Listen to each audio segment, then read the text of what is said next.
Hey, what's up, guys? Mike from the Oak Cliff Kickboxing Academy. Gonna be breaking down the action from the World Series of Fighting 6, giving you live results, breakdown, and analysis.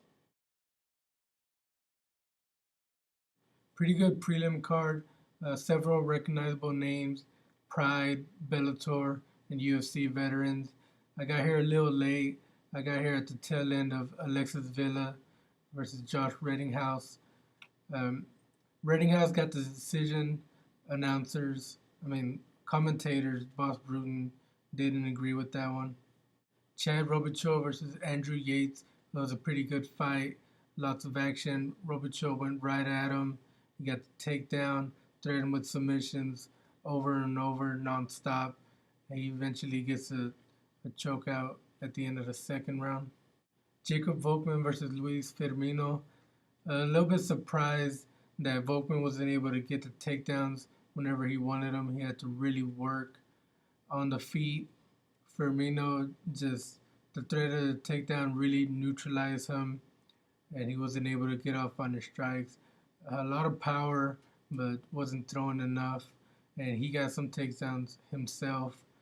Pretty evenly matched. I had it for Volkmann, but the judges see it for Firmino. Miguel Torres versus Pablo Alfonso.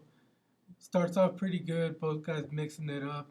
It's Alfonso who lands first. He really connects, and he has Miguel Torres in a lot of trouble.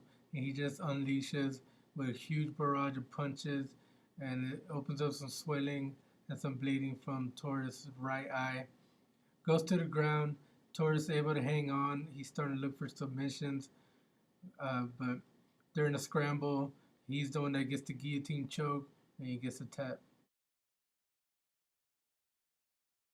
On to the main card now.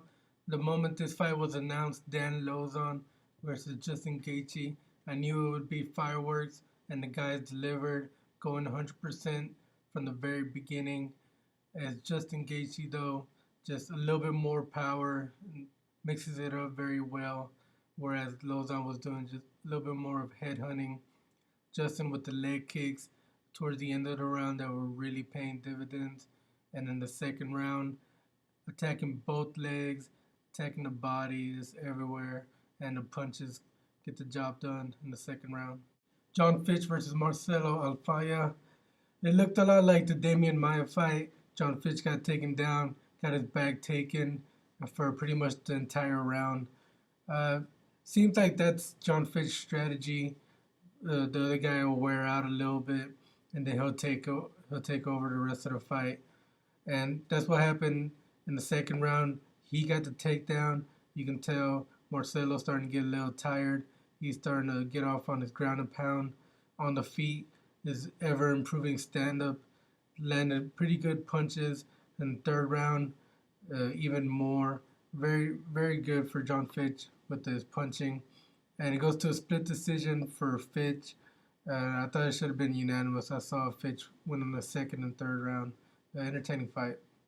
In the co-main event, Carson Beebe comes right at Marlon Moraes, and both guys are just throwing everything. It can go either way, but it's Marlon, the better striker, lands with a huge punch that drops him, and he puts him away with shots on the ground. In the main event, Steve Carl versus Josh Burkman. Carl, the better wrestler on paper, shooting in over and over again.